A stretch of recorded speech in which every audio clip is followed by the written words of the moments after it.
창세기 26장입니다. 26장 1절 2절 제가 봉독하도록 합니다. 아브라함의 때에 첫 흉년이 들었더니 그 땅에 또 흉년이 들매 이삭이 그랄로 가서 블레셋 왕 아비멜렉에게 이르렀더니 여호와께서 이삭에게 나타나 가라사대 애굽으로 내려가지 말고 내가 네게 지시하는 땅에 거하라. 아멘.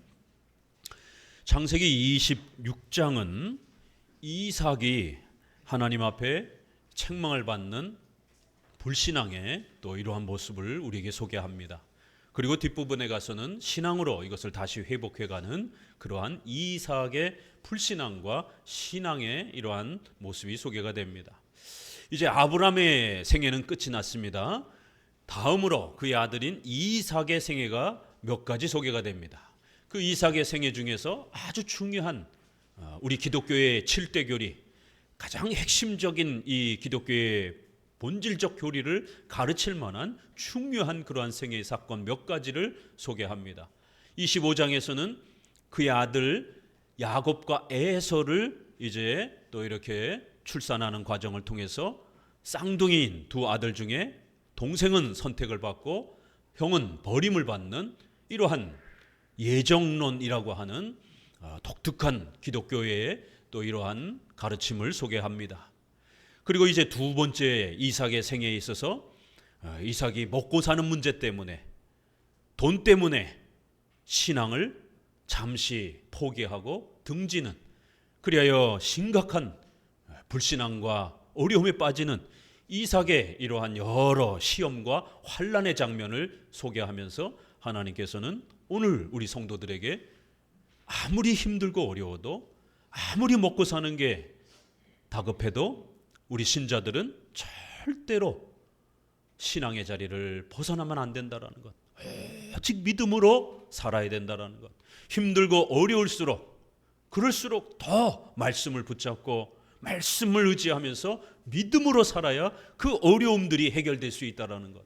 이러한 중요한 믿음으로 사는 신앙의 원리를 이삭을 통해서 가르치셨고, 또 그러한 이삭의 실패와 또 회복을 통해서 오늘 우리 시대를 살아가는 성도들에게도 또 같은 의식주 문제 때문에, 먹고 사는 문제 때문에, 또 때로는 자식 때문에, 또 때로는 회사 때문에, 또 때로는 다양한 여러 가지 먹고 사는 문제 때문에 신앙에 흔들리고 또 낙심하고 시험에 들고 하나님의 말씀을 따라 나아가기보다는 세상의 사람들을 따라 불신자들처럼 그렇게 수단과 방법을 가리지 않으면서 당장 일을 해결해 보려고 하는 그러한 또 우리 신자들의 연약함과 또 그러한 모습들을 다시 한번 하나님이 경고하고 권면하면서 그러한 의식주 문제의 환난이 닥칠 때마다 반드시 신앙의 법으로 극복하는 법을 배워야 된다라고, 오직 믿음으로 하나님의 도움을 받는 방식으로 이 의식주 문제를 해결하는 법들을 배우라라고 오늘 본문을 통해서 우리에게 가르치고 있습니다. 이렇게 족장들의 각각의 생애의 여러 사건들을 통해서 우리 기독교의 중요한 7대 교리라고 하는 사도신경에서 소개하는 7개의 이 성경 전체에서 가르치는 핵심 교리는, 가르침은 7개입니다 라고 이렇게 사도신조에 소개하고 있는 것입니다. 바로 때로는 예정론이라고 하는 신론에 대해서도 또 이렇게 가르치고, 또 오늘 본문에 있어서는 우리가 어떻게 신앙생활을 해야 되는 것인가, 믿음이란 과연 어떤 것인가, 과연 믿음이란 정말 이 세상을 살아갈 수 있는 강력한 힘이 되는가, 차라리 돈을 의지하고 아무리 신자라 할지라도 교회 가서만 예배드리고 정작 어려울 때는 성경을, 하나님을 의지하기보다는 세상 사람들처럼 돈과 권력과 주먹을 의지하면서 이렇게 살아야 되는 것 아닌가. 이렇게 오늘 본문에서는 과연 신자들은 믿음으로 살아야 되는가, 아니면 세상 사람들처럼 권력과 돈을 의지하면서 살아야 되는가, 이런 구원론에 대한, 구원에 대한, 신앙에 대한 또 이러한 중요한 원리 몇 가지를 우리에게 소개하고 있습니다.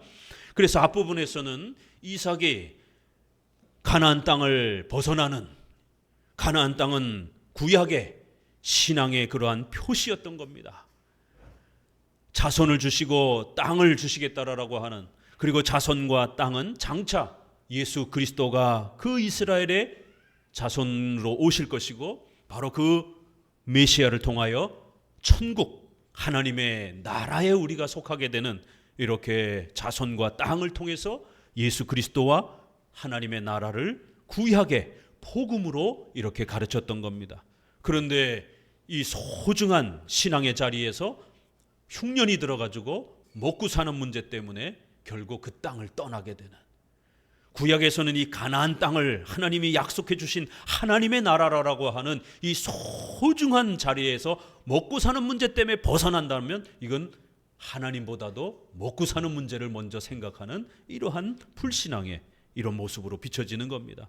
그래서 구약의 말라기까지는 반드시 가나안 땅에 머물러 살으라라고 이렇게 복음을 의지하고 믿음을 의지하고 붙잡고 살으라고 하는 이러한 기독교의 가르침을 구약에서는 다양한 비유와 사건과 인물의 또 이러한 생애를 통해서 기독교 신앙을 가르치는 것입니다. 이렇게 먹고 사는 문제 때문에 가나안 땅을 벗어납니다. 그러니까 아버지가 실수했던 것처럼 불신자들 세상 속에 들어가면서 자신의 부인을 누이라고 속이는, 남편이 아내를 지키지는 못할 망정 오히려 아내가 남의 남자의 부인이 될 수 있는, 아내가 간음의 죄를 범하게 되는, 자기 남편이 아내를 간음으로 내몰게 되는 이러한 심각한 죄를 범하게 되는 겁니다.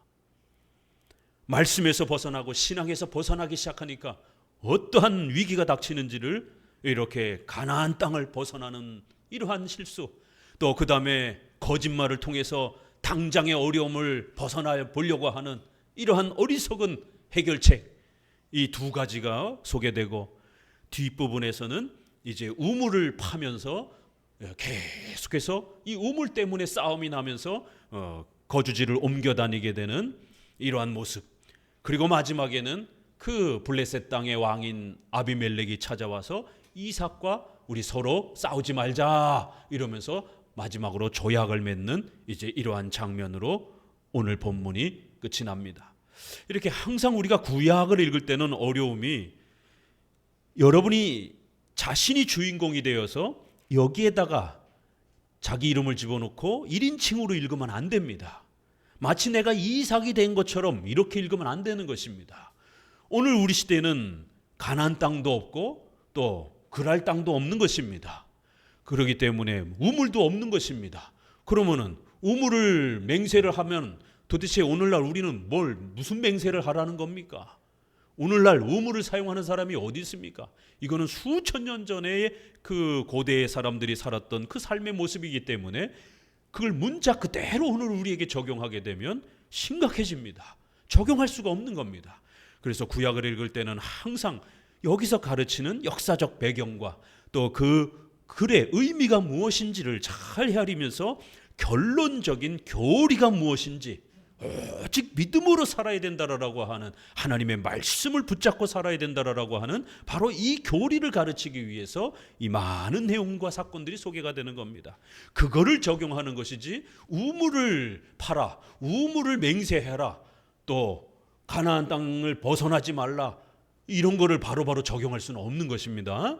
자, 이렇게 크게 네 가지의 이삭의 이 행동과 사건이 소개가 되고, 바로 이러한 것들을 통해서 하나님이 약속하셨던, 아브라함에게 약속하셨던 자손과 땅이라고 하는 구약의 복음, 바로 예수 그리스도와 하나님의 나라를 가르치는 이 복음의 울타리에서 벗어나서는 안 된다라고 하는, 이 신앙을 꼭 붙잡고 살아야 된다라고 하는 이 소중한 원리 안에 이제 이삭이 먹고 마시는 문제 때문에 어떻게 신앙의 위기를 겪게 되고 또 무너지게 되고 또 시험에 들고 낙심하면서 결국 고통을 겪게 되고, 그런 과정을 통해서 어떻게 또 회복해 가는가, 하나님이 어떻게 회복시켜 주시는가를 이제 우리가 또 문맥을 또 잘 보면서 살펴가셔야 됩니다. 우리 3절부터 조금 더 읽어봅니다. 이 땅에 유하면 내가 너와 함께 있어 내게 복을 주고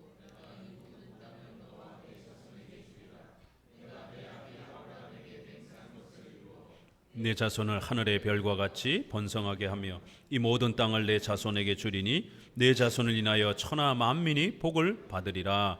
이는 아브라함이 내 말을 순종하고 내 명령과 내 계명과 내 율례와 내 법도를 지켰음이라 하시니라. 6절 이삭이 그랄에 거하였더니 그곳 사람들이 그 아내를 물음에 그가 말하기를 그는 나의 누이라 하였으니 리브가는 보기에 아리따움으로 그곳 백성이 리브가로 인하여 자기를 죽일까 하여 그는 나의 아내라 하기를 두려워함이었더라. 자, 요 내용이 창세기 20장에 보게 되면 아브라함이 똑같은 그러한 시험에 또 어려움을 겪는 장면이 나옵니다. 20장 1절을 보니 아브라함이 거기서 남방으로 이사하여 가데스와 술 사이에 그랄에 우거하며 그 아내 사라를 자기 누이라 하였으므로 그랄 왕 아비멜렉이 보내어 사라를 취하였더니, 아브라함이 살고 있었던 가나안 땅, 또 이삭이 살고 있었던 가나안 땅에 첫 흉년이 들었고 또 두 번째 이삭이 또 살고 있는 동안에도 또 다시 흉년이 닥쳤더라. 이 먹고 사는 문제가 심각해진 겁니다. 더더구나 아직은 하나님이 공적으로 가나안 땅을 매입하도록 허락하지 않았기 때문에 밭이라든가 농사를 지을 만한 자기 소유의 땅이 없었습니다. 그러다 보니까 소장농 비슷하게 남의 땅을 빌려서 그저 농사를 짓고 이제 주인에게 곡식을 갖다 주고 거기에 얼마를 이제 또 가지고 사는 아주 절박한 이런 형태로 살고 있었던 것이에요. 흉년이 들게 되면 땅을 가지고 있는 주인들은 넉넉하니까 조금 살 수 있지만 이렇게 소장농처럼 가난한 사람들은 훨씬 더 살기가 어려운 것이에요. 지금 한국 경제가 특별히 자영업자들이 문을 닫는 이러한 상황이 IMF에 준하다라고, 코로나 시절보다 더 심각하다라고 이렇게 폐업률이 굉장히 높다라고 말하고 있습니다. 서구 유럽의 전쟁과 또 이런 관세 전쟁과 또 이런 많은 위험 때문에 중소 건설사들이 지금 부도가 나고, 우리나라는 건설업과 자동차, 이런 반도체, 이런 세 곳, 네 곳이 무너지게 되면 거기에 수많은 또 일용직과 관련된 업체들이 많은 비율을 차지하고 있기 때문에 건설업이 부도가 나게 되면 엄청난 타격을 받습니다. 이렇게 엄청난 경제적 어려움을 지금 겪고 있는 또 상황에 있습니다. 신자들에게 이런 먹고 사는 문제가 어려움에 닥칠 때 우리 신자들은 어떻게 해야 되겠습니까? 당장 주일날 회사를 가야 되는 이런 상황이 닥치게 되면 어떻게 하겠습니까? 교회 가서 예배 드리는 것보다는 먹고 살아야 되니까 출근을 할 수밖에 없는, 그러다 보면 점점 예배를 못 드리게 되고 계속해서 성도들은 먹고 사는 문제 때문에 갈등합니다. 이삭도 하나님 앞에서 이제 먹고 사는 문제 때문에 과연 신앙을 어떻게 또 적용하고 살아야 되는지를 훈련받는 겁니다. 편안하고 넉넉할 때는 신앙생활 누구나 다 할 수 있는 것처럼 말하지만 이렇게 의식주 문제에 있어서 심각한 어려움을 겪게 되면 하나둘씩 신앙을 포기하기 시작합니다. 진짜와 가짜가 드러나기 시작하는 것이에요. 하나님은 아브라함의 신앙을 테스트하고 훈련시키기 위해서 흉년이라고 하는 경제적 어려움이라고 하는, 또 때로는 질병의 이러한 어려움이라고 하는 다양한 어려움을 성도들에게 허락하시는 겁니다. 하나님이 안 도와주셔서, 하나님이 무능력해서, 하나님이 몰라서 이런 흉년이 닥친 게 아닙니다. 더더구나 아브라함이 살고 있는 그 땅에 흉년이 닥친 게 아닙니다. 하나님이 허락하셔야 머리털 하나까지 세심받으시고 들에 피는 풀 한 포기까지 하나님이 허락하지 아니하면 절대로 이 세상에 그 어떤 일도 일어날 수 없다라고 하는 하나님의 전지전능하신 하나님의 허락 속에서 일어나는 것이에요. 하나님은 목적과 뜻을 가지고 성도들에게 재정과 때로는 질병과 때로는 국가사회와 때로는 다양한 고난과 환난과 어려움을 허락하십니다. 혹시 우리 성도들 중에 경제적으로 또 질병 때문에 또 국가와 또 직장과 사회와 삶 속에 환난과 어려움을 겪고 있습니까? 오늘 이 본문을 잘 들여다보시고 어떻게 해야 이 어려움을 극복해낼 수 있는지, 나에게 주어진 이러한 시험과 환난과 고난이 언제 끝나는 것인지 이 본문의 말씀을 통해서 잘 배우셔야 됩니다. 아브라함도 훈련받은 거고, 이삭도 훈련받은 거고, 구약의 수많은 성도들도 다 훈련받은 거고, 저도 훈련받은 거고, 여러분도 훈련받아야 되는 겁니다. 그건 신자로서 당연히 하나님 앞에 훈련받는 것입니다. 자, 이제 이삭에게 흉년이 다 주어졌습니다. 그럴 때 먹고 사는 문제가, 위기가 닥치게 되면 버텼어야지요. 하나님의 말씀을 붙잡고 더 기도하면서 이 재정적 위기가 곧 지나갈 수 있을 것이다라고, 하나님은 그의 백성들을 반드시 먹여 살리신다라고 성경에 수많은 약속들을 제시해 주고 있습니다. 그러면 그 말씀을 붙잡고 오히려 더 환난과 고난이 오게 되면 약간 좀 느슨해 있다가 이제 환난과 고난이 오게 되면 더 경건 생활을 매진하셔야 됩니다. 그럴 때는 더 교회 예배에 집중하고, 기도도 평소에는 조금 덜 했던 거를 환난과 어려움이 다가오게 되면 2배로 늘려야 됩니다. 왜요? 어려움이 닥쳤으니까. 더 많이 기도하고, 더 많이 경건 생활에 집중하고, 성경도 더 많이 읽고, 이렇게 경건 생활을 하나님이 더 훈련시키려고 우리에게 그런 환난을 주시는 거기 때문에 2배, 3배로 더 끌어올려야 되는 거예요. 그런데 경건 생활을 끌어올리기보다는 당장 먹고 사는 문제를 걱정을 했던 겁니다. 돈을 구하러 다니기 시작한 것이에요. 세상 사람들처럼 돈과 권력과 힘을 찾기 시작한 겁니다. 누구한테 들으니까 저 남쪽 지방 애굽은 항상 고대의 최고의, 지금 말하자면 미국과 같은 나라예요. 세계 최고의 국가이기 때문에 우리가 황하 문명, 이집트 나일강 문명, 이렇게 4대 문명을 이야기하듯이 고대 세계에는 에집트는 그 풍요로운 땅이 있었기 때문에 항상 사람들에게 애굽은 곡식이 많대, 그 라인강 주변으로 엄청난 그 풍요로운 땅이 있었기 때문에, 그래? 그러면 좀 잠시 가나안 땅은 좀 다음에 돌아오지 뭐. 그 아버지인 아브라함도 그렇게 애굽으로 내려가려고, 곡식을 구하려고 내려간 겁니다. 아들 이삭도 그 소식을 듣고 일단 교회 다니는 건 중단하고, 가나안 땅에 머무는 건 중단하고, 하나님이 아무리 가나안 땅에 머물러 살으라고 명령하고 약속하셨어도 가나안 땅에 머물러 살기만 하면 하나님이 먹고 사는 문제 반드시 지켜줄 거라고 아브라함에게 거듭거듭 약속했습니다. 그러나 지금 당장 흉년이 들었으니까 하나님이 안 도와주나 보다. 그리고는 이제 예배를 중단하는 방법으로, 기도를 중단하는 방법으로, 성경을 읽는 것을 중단하는 방법으로. 왜요? 나가서 일하고 잔업하고 투잡 쓰리잡 뛰잡으면 기도할 시간도 없고 성경 볼 시간도 없고 교회에 올 시간도 없잖아요. 점점 결국 먹고 사는 문제를 더 많이 해결하기 위해서 시간을 더 많이 들여가면서 경건 생활이 줄어드는 것이에요. 그런 방법으로 해결하기를 원했던 겁니다.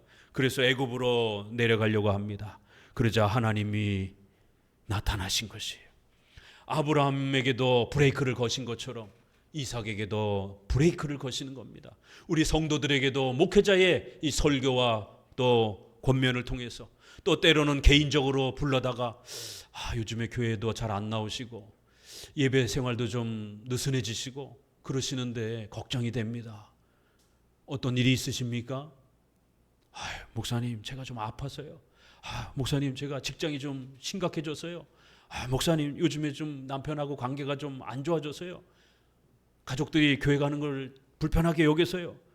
잠깐은 좀 중단했다가 다시 와야 될 것 같습니다. 그렇게 하면 안 됩니다. 그렇게 해결해 가려고 하게 되면 더 관계가 나빠집니다. 더 해결 안 됩니다. 목회자는 말리는 거예요. 오히려 원칙을 먼저 지키기 위한 하나님이 질병도 치료해 주십니다. 기독교에는 어마어마한 기적의 간증들이 2000년 역사 속에 쌓여 있습니다. 저도 2번이나 난치병에 걸려서 현대의학으로 치료할 수 없는 심각한 질병을 20대 한 번, 30대 한 번, 2번이나 죽을 뻔했습니다. 현대 우리 대한민국엔 약이 없습니다. 그걸 난치병이라 그러잖아요. 그런데 지금 이렇게 멀쩡히 살아있는 것입니다. 기독교 역사에는 이런 간증들이 무궁무진합니다. 하나님이 살려주실 수 있습니다. 하나님이 재정을 다시 채워줄 수 있습니다. 그런데 하나님의 전능하심을 잘 믿지 못하다 보니까, 믿음이 연약하다 보니까 불안해서 교회를 포기하고 당장 먹고 사는 것을 먼저 찾는 거예요. 그래서 우리가 믿음이 연약하다 이렇게 말하는 겁니다. 이 새신자들은 더더욱이나 믿음이 연약하죠.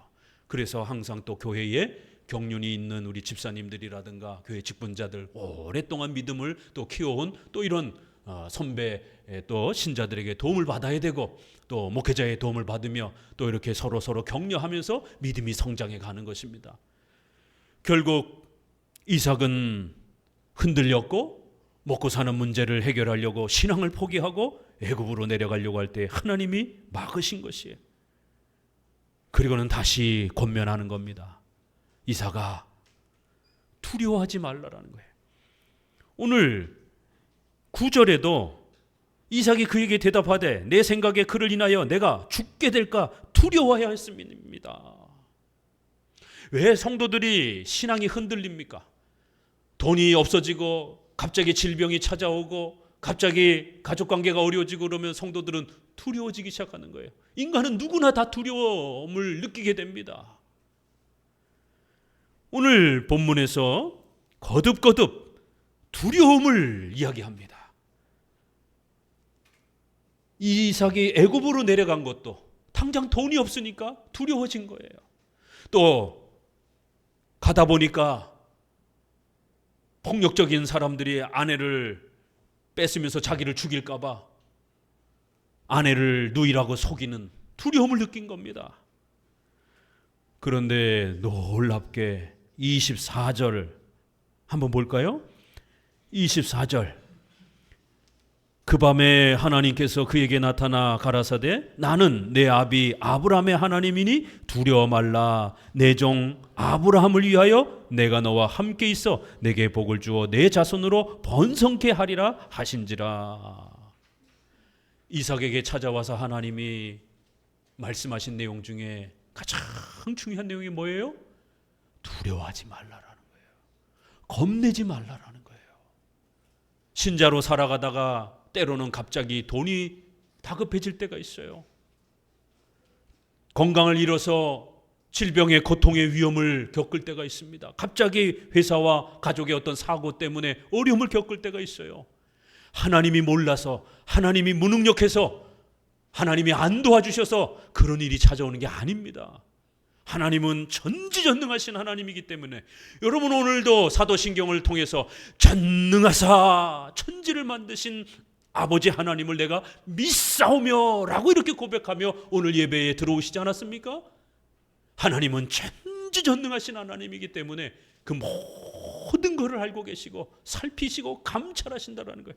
왜 우리가 시편 찬송을 장로교는 고집하면서 부르냐면 시편에요 감찰하신다라는 말이 쏟아집니다. 그런데 우리의 찬송가에는 그런 표현이 많이 없습니다. 하나님은 온 세상을 감찰하신다. 하나님은 온 인류 역사를 지켜보신다. 살피신다. 전부 다 보고 계신다라는 거예요. 이러한 고백을 우리가 자꾸 말씀을 통해서 마음에 새기고 찬송과 노래를 통해서 잊어먹을 만하면 또 다시 우리 마음에 새기면서 여러분의 일터에나 가정에서나 그 어디에서나 여러분 주무실 때도 하나님은 전지전능하신 하나님이다라는 이 마음과 고백이 우리의 뼛속에 녹아져야 되는 거예요. 그럴 때 먹고 사는 문제에 혹시라도 어려움이 닥치게 되면 두려움을 이길 수 있는 겁니다. 이 세상에 어떤 인간이 질병이 찾아왔는데 안 두려울 수 있는 사람이 어디 있어요? 얼마 전 우리 성도들 중에서도 갑상선 때문에 수술을 한 분도 계시고 뭐 착한 암이라 그러지만 암이 착한 게 어디 있어요? 암은 암이죠. 느닷없이 덜컥 암이 찾아오게 되면 얼마나 두렵고 불안하겠습니까? 그럴 때 세상 사람들은 그 불안과 공포를 이겨내지 못해서 또 다른 또 삶의 낙심과 좌절에 빠지는 겁니다. 현대의학으로도 해결할 수 없는 그런 어떤 위험이 찾아오게 되면 더 낙심하게 되고, 재정적 어려움이 닥쳐왔는데 일가 친척한테도 돈을 좀 빌려달라고 하는데 돈 빌려달라는 게 얼마나 어려운 일입니까? 세상에 제일 창피하고 어려운 일이 가족에게 돈 빌려달라는 거예요. 차라리 남한테 돈 빌려달라면 좀 덜한데 가족한테 돈 빌려달라는 것, 친척한테 돈 빌려달라는데 안 빌려줄 때 얼마나 힘듭니까? 그렇기 때문에 우리 성도들은 열심히 8계명을 따라 성경적인 재정 원리를 배우셔야 되고, 최소한의 삶의 자립을, 남한테 돈 빌리지 않을 정도로의 삶의 자립은 하셔야 되는 겁니다.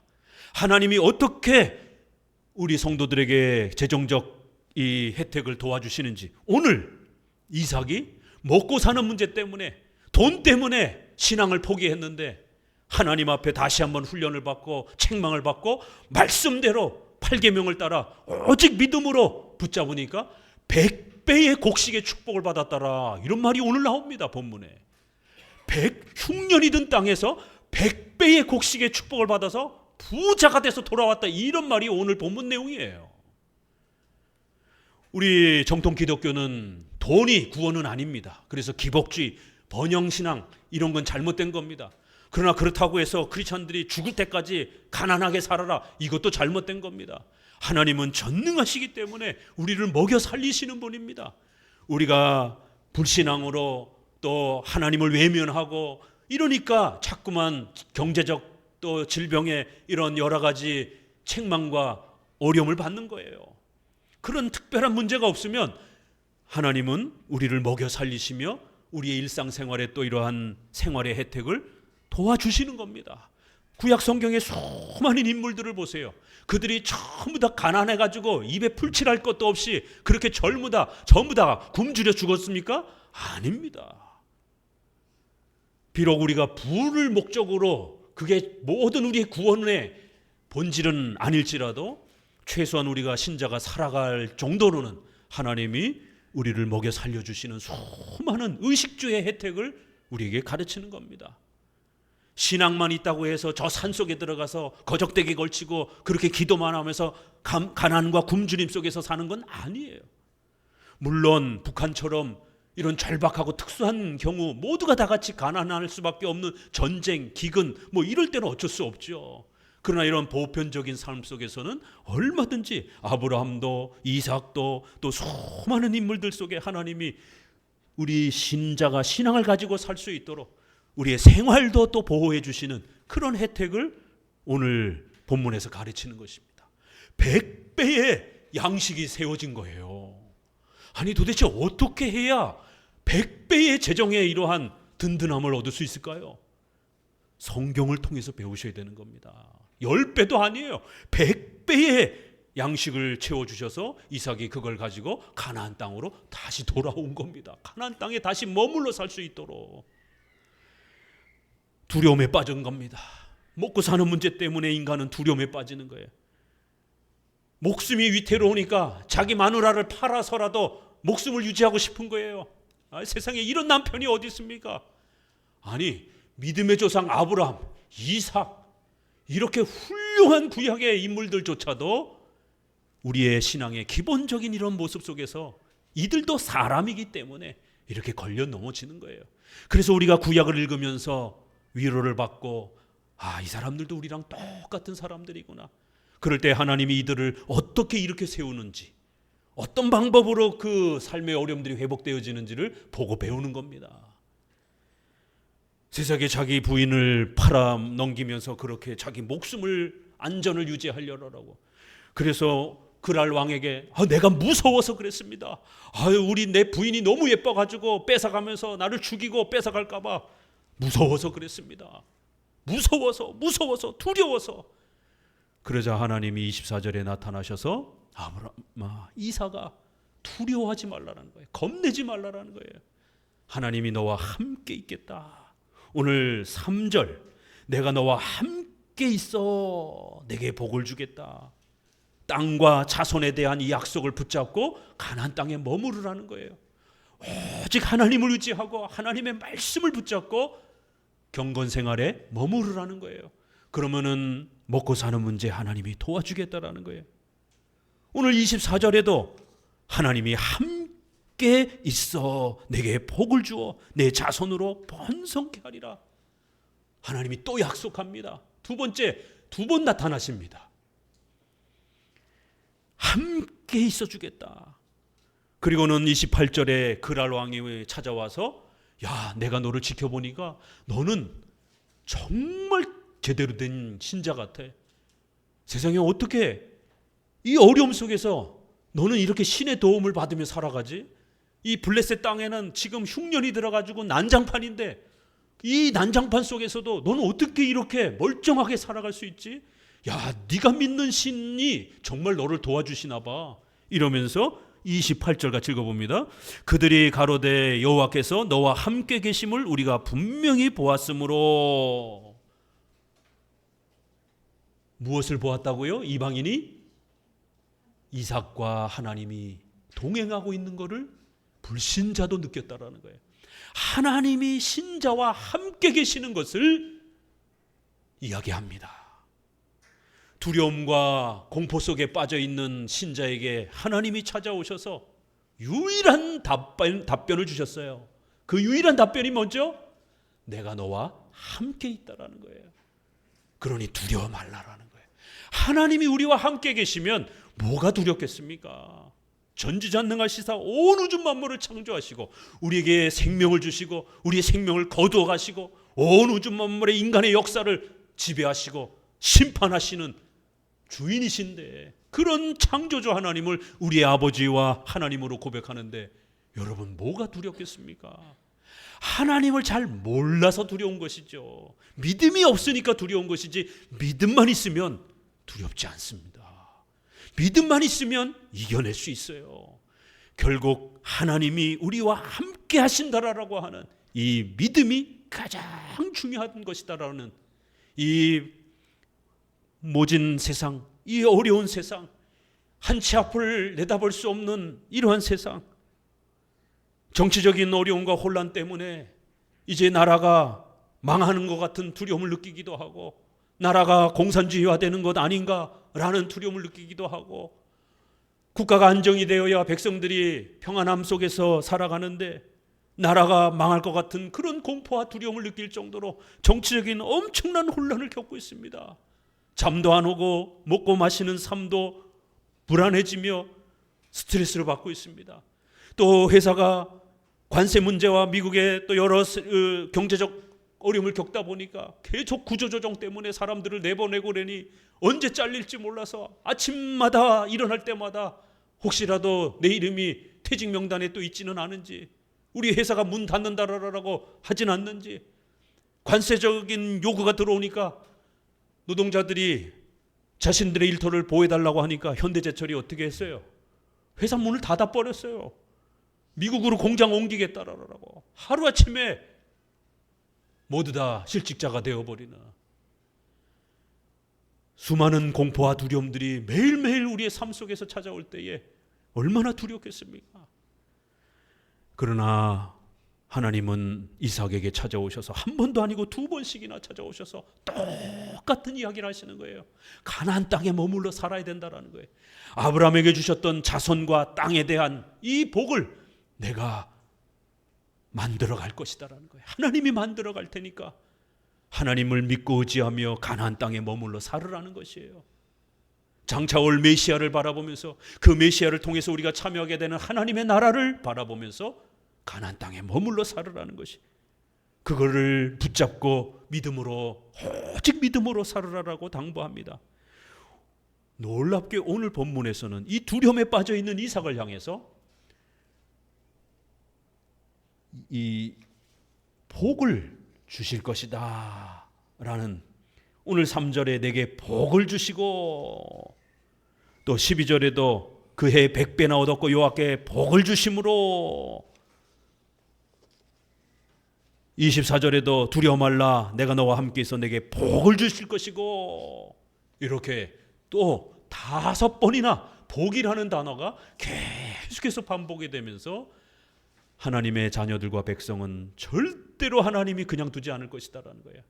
우리 성도들이 오직 믿음으로만 우리의 신앙을 지켜가면 하나님은 반드시 신앙에 있어서도 우리의 삶에 있어서도 복을 주실 것이다라는 거예요. 성경이 말하는 복은 무엇입니까? 당연히 오직 예수 그리스도를 믿고 우리가 죄사함 받아 하나님의 자녀가 되는 것이 가장 근본적인 복이죠. 그러나 오늘 본문에서는 놀랍게 또 다른 복도 12절에 그 땅에 농사하여 그 해에 100배나 얻었고 여호와께서 복을 주심으로, 이렇게 우리의 먹고 사는 의식주에 있어서도 하나님이 우리를 돌봐주시는 것, 이것도 복이라는 겁니다. 기독교의 본질적 복은, 영적인 핵심 복은 아닐지라도 우리가 살아가도록 우리의 형편과 삶을 돌아봐 주시는 또 그러한 추가적인 부수적인 그러한 복으로서 성경은 소개하는 거예요. 성도들이 찢어지게 가난하면서 굶주려 죽게 만드는 게 아닙니다. 하나님께서 우리를 먹고 살 수 있도록 돌봐주시는 또 이러한 복도 우리 성도들은 누리게 된다라고 이렇게 약속하고 있는 것입니다. 자, 12절부터 다시 한번 좀 읽어봅니다. 이삭이 그 땅에 농사하여 그해 100배나 얻었고 여호와께서 복을 주심으로 그 사람이 창대하고 왕성하여 마침내 거부가 되어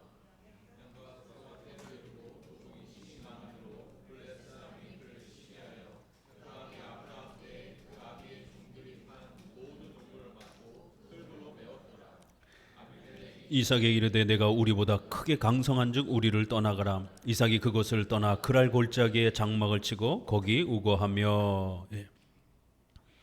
22절 이삭이 거기서 옮겨 다른 우물을 팠더니 그들이 다투지 아니하였으므로 그 이름을 르호봇이라 하여 가로되 이제는 여호와께서 우리 장소를 넓게 하셨으니 이 땅에서 우리가 번성하리로다 하였더라. 앞부분에서는 이제 두 번의 실수를 했죠. 죄를 범했죠. 가나안 땅을 벗어났고 교회를 포기했고 예배를 포기하는, 신앙을 떠나는 이러한 실수를 했고 아내를 간음으로 내모는 이러한 죄를 범했습니다. 그리하여 이제 하나님 앞에 책망을 받고 그랄 땅을 넘어서면 이제 애굽 땅으로 넘어가는 거예요. 이 그랄은 가나안 땅의 맨 마지막 남단입니다. 그래서 벗어나지 않고 이제 그랄 땅에 그나마 그래도 머물러 살고 순종을 했던 겁니다. 그래야 이제 우리가 앞부분에서 하나님이 약속한 그 내용 중에 가나안 땅에 머물러라는 것 2절에, 그 다음에 3절 4절에 하나님이 함께 해주시면서 자손과 땅을 주시겠다라고 하는 복음의 이 약속, 하나님을 간절히 신뢰하라는 것, 복음을 의지하며 하나님을 신뢰하라는 것. 그리고 5절에 보니까 아브라함이 내 말을 순종하고 내 명령과 내 계명과 내 율례와 내 법도를 지켰음이라. 이제 우리 신자들은 하나님의 말씀에 순종하면서 하나님의 율례와 법도에 순종하면서 하나님의 계명에 순종, 이거 다 같은 말이에요. 이렇게 5번이나 거듭거듭 반복하면서 신자로서 교회 생활 잘 감당하고 또 신자로서 우리 10계명과 관련해서 8계명, 경제적인 원리, 6계명, 살인, 낙태 이런 거 멀리하고 자비를 베풀면서 7계명, 일부일처에 이런 부분을 지켜가면서 동성애라든가 이런 걸 반대하면서 이런 생활적인 부분에서도 하나님의 명령을 지켜가셔야 되는 거예요. 그래서 우리가 포괄적 차별금지법이라든가 이런 부분에 대해서 반대하고 저항하고 절대로 동성애를 못 받아들이고 일부 일처제에 우리의 이러한 결혼 원리만 고집하고, 왜요? 그게 성경의 원리니까 그거를 붙잡는 겁니다. 절대로 그런 거를 동성애라든가 성경에 반하는 이런 것들을 인권으로 받아들일 수 없는 겁니다. 이것도 믿음의 싸움인 겁니다. 하나님이 원하시는 그 명령을, 계명을 10계명을 통해서 우리에게 주셨기 때문에 우리 신자들은 그걸 붙잡는 거예요. 거기에 반하는 어떤 국가법이라든가 이런 부분들을 우리는 저항할 수밖에 없는 겁니다. 이렇게 신자들은 내 명령, 내 말, 내 계명, 내 율례, 내 법도를 하나님의 말씀을 믿고 의지하며 살으라는 것이에요. 그러면 하나님이 도와줄 거라는 겁니다. 이런 몇 가지 원리가 2절, 3절, 4절, 5절에서 소개가 됐고요. 이제 이 신앙을 이삭이 반성하고 이제 신앙의 원리를 오직 믿음으로 하나님만 신뢰하고 오직 믿음으로 하나님이 우리의 생활에 또 규범으로 주신 또 그러한 십계명의 말씀을 붙잡으면서 가나안 땅으로 돌아오고 거기에서 거주하려고 애썼던 것이에요. 자, 그러자 그 땅에 흉년이 들었던 그 땅에 똑같이 농사를 지었는데 이삭이 농사진 땅에서만 100배의 결실을 얻은 겁니다. 그 사람이 창대하고 왕성하여 계속해서 부가 늘어나는 거예요. 양떼와 소떼가 계속해서 늘어나는 거예요. 1절을 기억하셔야 됩니다. 1절에 그 땅에 흉년이 들었더라. 가나안 땅인 겁니다. 그런데 이삭이 농사짓는 땅에서만 곡식이 막 100배로 열리는 거예요. 지금 이삭은 자기 땅이 아닙니다. 우리가 추론해 볼 수 있는 것은 소작농이에요. 소작농.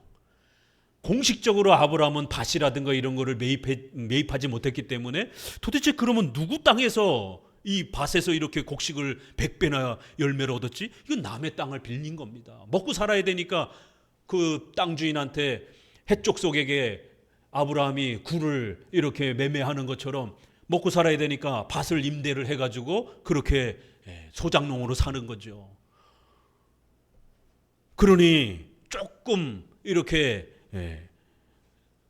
월세 내고 나머지로 이제 이렇게 먹고 사는 그런 정도인데 온전히 다 자기 것도 아닌데 그런데도 막 100배로 이 열매가 맺으니까 주인한테 월세를 주고 나서도 너무너무 풍성한 거예요. 이게 이런 정도로 하나님이 이삭에게 먹고 사는 문제를 해결해 주시는 것을 우리는 보게 됩니다.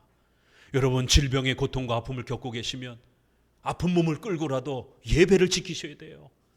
신앙생활과 경건생활을 더 지켜내는 겁니다.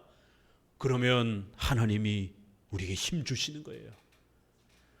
교회 다니면 이제 헌금 생활이라든가 이래저래 또 교회를 함께 섬겨가야 되다 보니까 재정에 이런 부분들이 또 많이 또 필요로 합니다. 이제 20장 뒤로 가게 되면 야곱이 도망을 가면서 하나님 앞에 서원하는 장면이 나옵니다. 하나님, 나를 무사히 돌아오게 해주시면 하나님, 제가 저의 많은 열매 중에서 11조를 하나님 앞에 반드시 지키며 살아가겠습니다. 이게 아브라함이 전쟁을 하고 나서 10분의 1을 하나님 앞에 바치는 11조 장면이 창세기에서 한번 나오고, 그 다음에 야곱의 이러한 도망가는 생애 속에서 하나님, 지금 제가 돈도 없고 아무것도 없이 형에게서 도망가면서 무일푼으로 지금 이렇게 아버지 집을 떠나서 먼 남의 땅으로 갑니다. 하나님, 제가 불을 읽어서 돌아올 수 있도록 도와주세요. 그러면 반드시 평생토록 하나님의 교회를 위하여 하나님의 나라를 세워가도록 그렇게 일정한 10분의 1을 하나님 앞에 바치며 살아가겠습니다. 이런 돈과 관련된 이야기들이 나옵니다. 성경은 신앙에 대한 원리도 가르치지만 우리 성도들이 경제적으로 어떻게 해야 하나님이 도와주시는지, 또 육신의 질병과 이런 아픔들을 어떻게 해야 회복시켜 주는지, 또 아브라함도 아기를 못 갖잖아요. 그런데 이삭도 리브가도 아기를 못 갖는 거예요. 20년 동안. 그랬더니만 하나님 앞에 간절히 기도해서 하나님이 임신하도록 도와주셨다. 이런 임신의 역사도, 난임과 불임의 이런 고통도 또 하나님이 도와주셔야만이 임신도 가능하다라는 이야기가 성경에서 쏟아져 나오는 겁니다. 이렇게 우리의 생활을 하나님이 어떻게 도와주시는지, 어떤 방식으로 도와주시는지 가르쳐 주는 거예요. 의식주와 관련해서 어려움이 닥치게 되면 교회로부터 자꾸 멀어지는 방식으로 해결하면 안 되는 겁니다. 경건생활에서부터 멀어지는 방식으로 해결하시면 안 되는 거예요. 오히려 더 바짝 허리띠를 조이면서 경건생활을 2배, 3배로 더 바짝 조이셔야 되는 거예요. 하나님의 말씀, 내 말에 순종하고 내 명령, 내 계명, 내 율례, 내 법도를 지키면 하나님 도와주시겠다라는 거예요. 구약의 이 히브리어는 우리나라 말처럼 형용사와 부사가 많지 않기 때문에 진짜로 정말로 내가 너 도와주겠다 이렇게 표현을 못해요. 우리말은 그런 부사, 형용사 표현이 많잖아요. 그렇지만 히브리어는 그런 표현이 없어요. 그래서 히브리어는 말을 반복합니다. 이게 강조 문장이에요. 일반 문장도 아니고 히브리어가 강조할 때 이런 문장을 쓰는 거예요. 이 똑같은 말인데 5번이나 쓰는 거예요. 이삭아, 두려워하지 말라. 내가 정말로 진짜로 반드시 내가 너를 꼭 도와주고야 말 거다. 하나님이 맹세하는 거예요. 하나님이 우리에게 뭘 맹세를 합니까? 우리가 도대체 뭐길래? 그런데도 하나님은 이삭아 신앙을 지키고 교회를 지키고 예배를 지키면서 가나안 땅에 머무르라. 그러면 내가 반드시 정말로 하나님 자신을 걸고 내가 너를 도와줄 거라라고, 너의 먹고 사는 문제를 반드시 해결해 줄 것이다라고 하나님이 스스로 맹세하는 겁니다. 하나님이 우리에게 이렇게 약속하는 거예요. 두려워하지 말라라고. 정말 놀라운 일이 벌어졌습니다. 그랄 땅에, 흉년이 들었던 땅에 100배나 되는 이런 엄청난 부를 이삭에게 준 거예요. 자, 그랬더니 이제 새로운 어려움이 찾아왔습니다. 가난할 때는 가난해서 교회를 안 나옵니다. 목사님, 일 나가야 돼서 주일날 예배 못 드리겠어요. 목사님, 가난해서 헌금을 못 하겠습니다. 이러면서 이제 교회를 벗어나는 거예요. 그런데 복이 주어지니까 물질적인, 경제적, 재정적인 엄청난 복을 받았습니다. 그랬더니 예기치 못한 어려움이, 시험이 닥칩니다.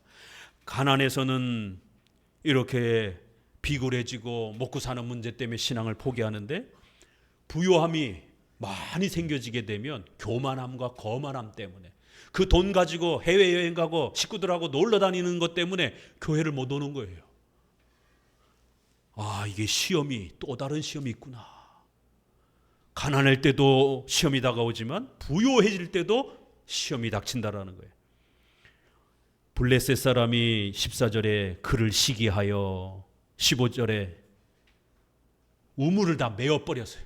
우물은 목숨과 같은 겁니다. 그렇죠? 사막, 중동 이런 기후에서는. 그런데 그 목숨줄을 끊어버린 거예요. 블레셋 사람들이. 시기 질투가 나가서. 아니, 자기네 땅은 아무리 농사를 져도 곡식이 다 메말라 죽는데, 아니 쟤네는 어떻게 된 게 곡식이 막 100배로 열매가 맺는 거예요. 저 우물 때문인가? 저 우물이 자꾸 물이 막 철철 넘쳐서 그런가? 우물을 가서 메어버린 거예요. 왜요? 이삭과 아브라함은 나그네처럼 살았잖아요. 그 가족들 몇 명밖에 안 되니까. 블레셋은 왕이에요. 조직된 국가가 된 나라란 말이에요. 그러니까 동네 사람들이 와서 우물을 다 메어버렸어요. 그러니 이거 어디다 하소연합니까? 법에다가 하소연합니까? 이거 어떡합니까? 시기 질투가 일어나서 주변 사람들이 신자가 부자가 된 게 배가 아파가지고 이래저래 막 또 이제 괴롭힙니다. 우리를 떠나가라. 16절에. 그래서 결국 이삭과 가족들은 싸울 수도 없고 결국 피하는 방법을 선택합니다. 왜요? 아직은 가나안 땅을 얻을 수 없기 때문에. 지금 부자가 됐기 때문에 이삭은 돈 주고 사도 돼요. 그렇지만 창세기 15장 16절에 아브라함에게 약속하시기를 400년 뒤에 그때 너희 후손들이 이 땅을 공적으로 그때 차지하게 될 거다. 지금은 차지할 수 없다. 먼 미래에 얻게 해줄 거다라고 이렇게 약속했기 때문에 공적으로 그 밭이라든가 이런 거를 소유할 수는 없습니다. 돈은 있는데 못 갖는 거예요. 왜요? 하나님의 명령 때문에. 하나님의 말씀에 순종하기 위해서 가나안 땅을 아직 법적으로 소유하지는 못하는 거예요. 포기하는 거예요. 그래서 그 땅에 분쟁이 일어나니까 차라리 돈 주고 사면 괜찮은데 포기하고 하나님 말씀 때문에 피해가는 거예요. 한 번도 아닙니다. 2번, 3번, 4번 계속 쫓아오면서 우물을 막고 싸움을 벌리는 겁니다. 너무 속이 상해가지고 그 우물을 에색이라, 내가 여기서 싸웠다 이렇게 이름을 줬어요. 우물 이름을. 또 쫓아와서 싸웁니다. 신나라, 적대감을 느꼈다, 이런 히브리어 뜻이에요. 얼마나 화가 났는지. 이삭도 사람이기 때문에 너무 고통스러운 거예요. 또 피해서 우물을 다시 팝니다. 르호봇이라 멀리 멀리 멀리 피해간 거예요. 그러니까 이제 거기는 나쁜 땅이니까 이제 안 쫓아온 겁니다. 그날 골짜기로도 피해갔던 겁니다. 멀쩡한 땅 납두고 어렵고 이런 거친 땅으로 피해간 거예요. 그렇지만 이제는 여호와께서 우리의 장소를 넓게 하셨으니 이 땅에서 우리가 번성하리라. 때로는 여러분 성도들 신앙 지키다가 직장을 잘리기도 하고, 여러분 신앙생활하다가 질병의 어려움을 겪기도 하고, 많은 환난과 어려움을 닥칩니다. 그러나 그 시간들은 훈련의 시간이에요. 테스트 시간이에요. 시험과 연단의 시간으로 기억하시기 바랍니다. 왜요? 하나님이 함께 계시면 얼마든지 우리를 넓혀주실 것이고 우리를 번성케 해주실 것을 우리는 또 믿음으로 알기 때문에 그런 것입니다. 그리하여 고린도전서 10장 13절에는 감당할 시험 밖에는 너희에게 당한 것이 없나니 오직 하나님은 미쁘사 너희가 감당치 못할 시험 당함을 허락지 아니하시고 시험 당할 즈음에 피할 길을 내사 너희로 능히 감당하게 하실 것이다. 우리의 죄를 훈련하고 우리가 죄를 짓지 않도록 또 연단해 가시기 위해서 때로는 질병으로, 때로는 경제적 고통으로, 때로는 여러 가지 어려움으로 하나님은 우리를 시험하시고 또 훈련하시고 연단하실 것이다라는 겁니다. 그러나 절대로 두려워하지 마시라는 거예요. 감당할 정도만 하나님께서 우리에게 허락하신다라는 겁니다. 이렇게 이삭은 앞서서 두 번은 신앙의 어려움이 와서 불신앙 속에서 실패했지만 하나님의 계명과 말씀을 붙잡고 하나님을 신뢰하면서 믿음으로 극복하는 법을 하나님으로부터 배웠고, 그러자 이제 그 부요함 때문에 싸움이 벌어졌을 때 그 사람들 멱살 잡고 같이 옥신각신하고 싸운 게 아니라 하나님의 말씀 때문에 피해간 거예요. 여러 번 우물의 다툼에 있어서 자신의 권리를 포기하고 피해간 겁니다. 신앙의 위기를 잘 겪어낸 겁니다. 신앙의 그러한 도전들을 잘 이겨낸 거예요. 그리고 23절에 이삭이 거기서부터 부엘세바로 올라갔더니 그 밤에 여호와께서 그에게 이제 다시 나타나신 것입니다. 그리고는 앞서 했던 세 가지 약속, 그것을 조금 더 풍성하게 주십니다. 나는 내 아비 아브라함의 하나님이니 두려워 말라. 하나님이 이삭을 어떻게 회복시키죠? 첫 번째, 강력한 신관을 다시 가르쳐 줍니다. 구약에서 하나님을 이야기할 때 나는 아브라함의 하나님, 이삭의 하나님, 야곱의 하나님이다. 이 표현을 아주 달고 삽니다. 구약은. 이게 무슨 표현이냐면 아브라함에게 주셨던 그 자손과 땅에 대한 약속, 바로 나는 너를 구원해 주는 전지전능하신 하나님이다, 이런 뜻이에요. 아브라함에게 주셨던 그 약속을 재기억시키는 그런 표현법입니다. 내가 너에게 준 약속을 반드시 성취하는 너를 구원하는 전지전능하신 창조주 하나님이다. 그러니 두려워 말라. 나는 아브라함의 하나님이다. 하나님이 누군지를 다시 가르쳐 주는 거예요. 전지전능하신 하나님을 여러분 한마음교회 오셔서 끊임없이 설교를 통해서 배우셔야 됩니다. 저희 한마음교회에 오시게 되면 귀에 딱지가 앉을 정도로 하나님은 전능하신 분이다라는 말을, 하나님의 작정, 예정, 절대 주권, 하나님의 통치의 섭리, 아주 귀에 딱지가 앉도록 들을 겁니다. 일반 교회는 이런 표현을 많이 안 씁니다. 우리 정통 기독교인 장로교만이 이런 표현을 아주 입에 달고 삽니다. 목회자가 입에 달고 살아야 우리 성도들이 아주 뼛속 깊이까지 몸에 새기게 되는 거예요. 그러면 여러분 환난과 어려움이 닥칠 때 본능적으로 뭐가 튀어나오는지 아세요? 우리 군인들 툭 치면 관등성명 나오잖아요. 그게 가장 먼저 나와야 되는 거기 때문에 우리 성도들이 환난과 어려움에 닥치게 되면 제일 먼저 툭 튀어나오는 거예요. 아, 왜 이런 일이 닥치지? 아, 하나님이 나를 버렸나 봐. 아, 하나님은 무능력한가 봐. 이렇게 나오면 안 되는 거예요. 거꾸로 하나님 계획하시고 계시겠지. 하나님께는 목적이 있을 거야. 하나님이 분명히 허락하신 것이야. 하나님은 전지전능하신 하나님이니까 나에게 이런 질병과 어려움과 고난을 허락하셨을 거야. 때가 되면 반드시 회복될 거야. 용기가 생기는 거예요. 이거요, 아무렇게나 생기는 게 아닙니다. 이삭아, 나는 아브라함의 하나님이니 두려워 말아라. 강력한 신관을 제일 먼저 다시 가르쳐 줍니다. 두 번째, 내가 너와 함께 있겠다라는 거예요. 하나님이 우리와 함께 계시는 것은 죄인된 우리가 어떻게 가능합니까?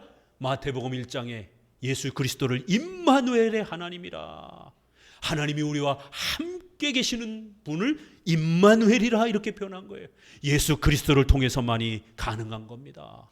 복음을 다시 확인시켜 주는 겁니다.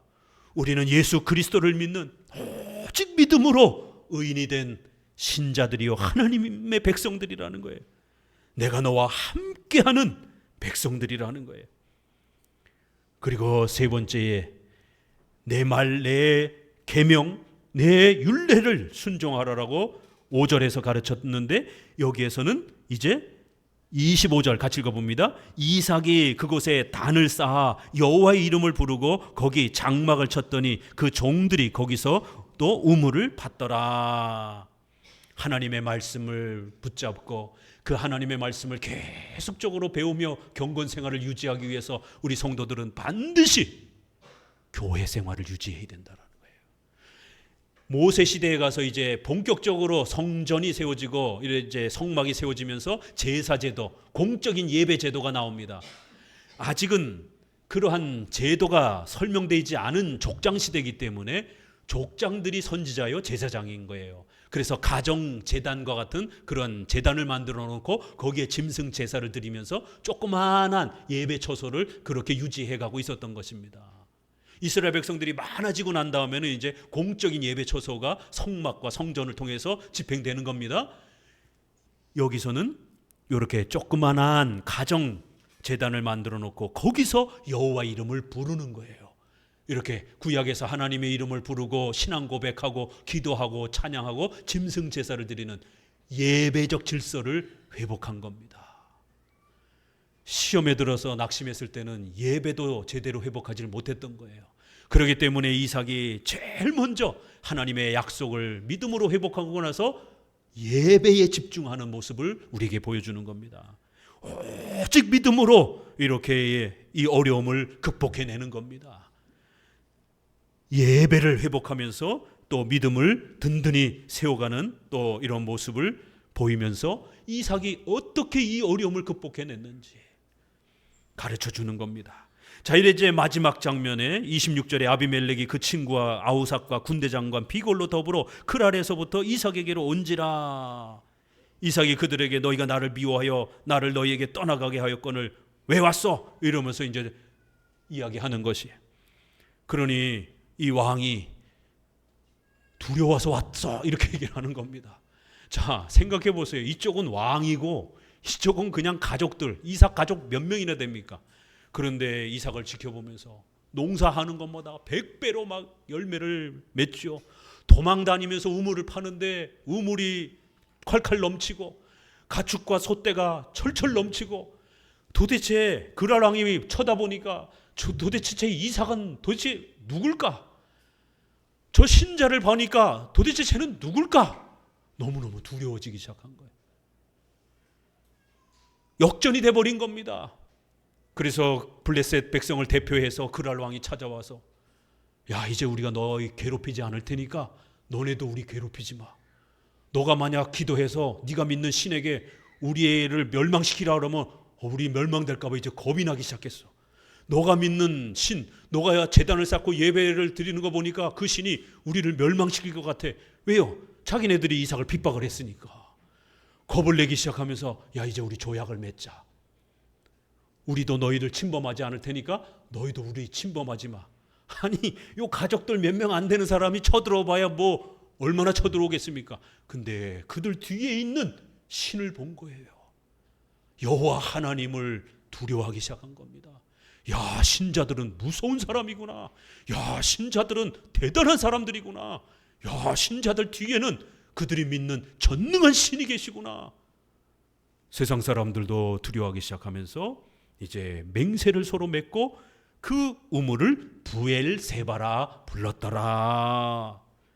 부엘세바 무엇이죠? 아브라함도 부엘세바라고 이름을 불렀어요. 창세기 26장 25절에 보니까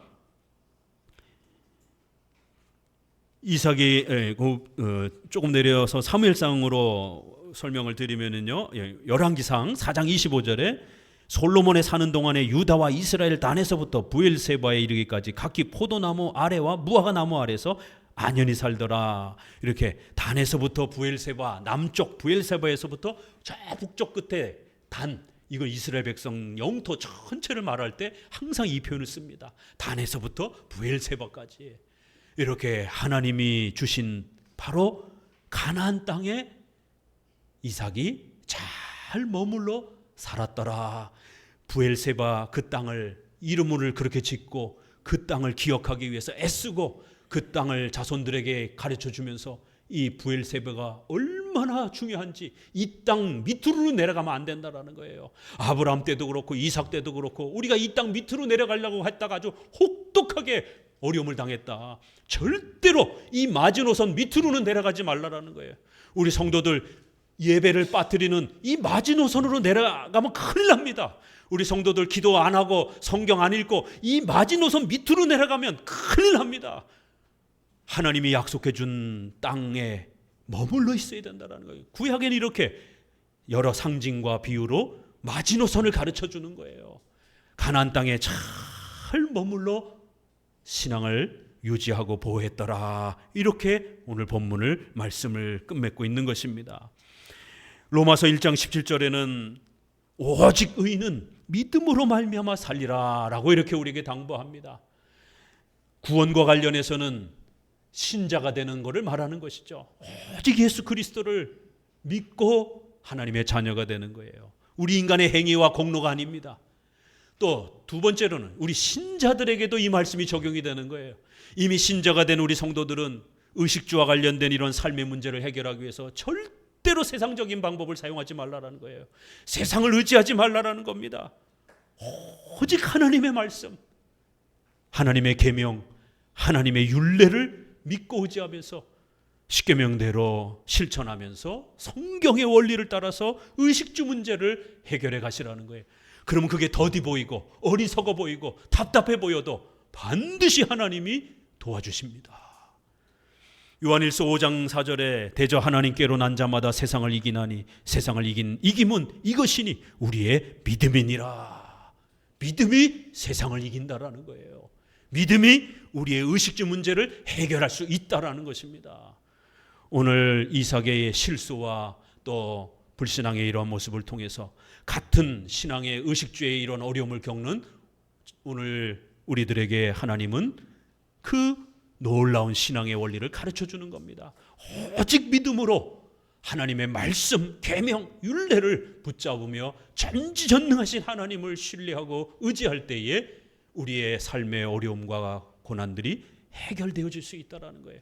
하나님은 10배, 20배도 아니고 100배의 이러한 보상으로 성도들을 도울 수 있는 전능한 하나님이라는 거예요. 절대로 두려워하지 말라라는 겁니다. 하나님이 여러분과 함께 동행해 주시겠다라고 약속하시는 것입니다.